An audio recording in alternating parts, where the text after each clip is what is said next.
টি-20 বিশ্বকাপের আগে বাংলাদেশের জন্য বড় দুশ্চিন্তা দলের অধিনায়ক নাজমুল হোসেন শান্ত সহ টপ অর্ডারের অফ ফর্ম।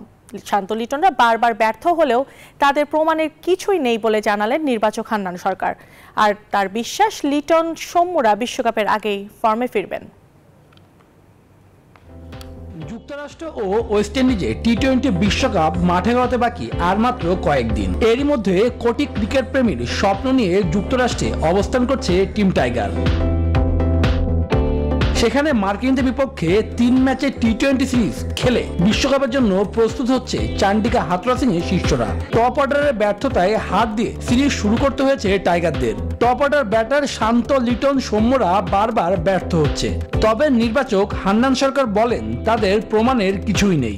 সৌম্য, লিটন একটু স্ট্রাগল করছে, শান্তর ব্যাটে আমরা খুব একটা রান পাচ্ছি না, বাট এরা প্রুভেন প্লেয়ার, এদের আসলে নতুন করে প্রমাণ করে। এখানে যদি তানজিদ তামিম ফেল করতো তখন বিষয়টা অন্যরকমভাবে আসতো, বাট যারা আমাদের প্রুভেন প্লেয়ার সৌম্য, লিটন, শান্ত, এরা কিন্তু এমন না যে নতুন ক্রিকেট খেলছে, তারা অনেকদিন খেলে নিজেদেরকে প্রমাণ করেছে এবং এই স্টেজে আসার পরে তাদের আর প্রমাণ না, তাদের ফর্মে ফেরাটা সময়ের ব্যাপার। সো সেই ফর্মে ফেরার অপেক্ষা আমরা আছি।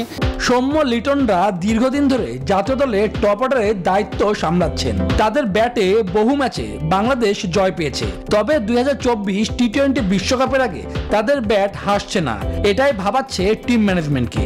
নির্বাচক হান্নান সরকারের বিশ্বাস বিশ্বকাপের আগে বাংলাদেশের টপ অর্ডার ফর্মে ফিরবে। পুরো দেশ কিন্তু আশা করছে যে তারা ফর্মে ফিরে আসুক, মন থেকে সবাই চাচ্ছে।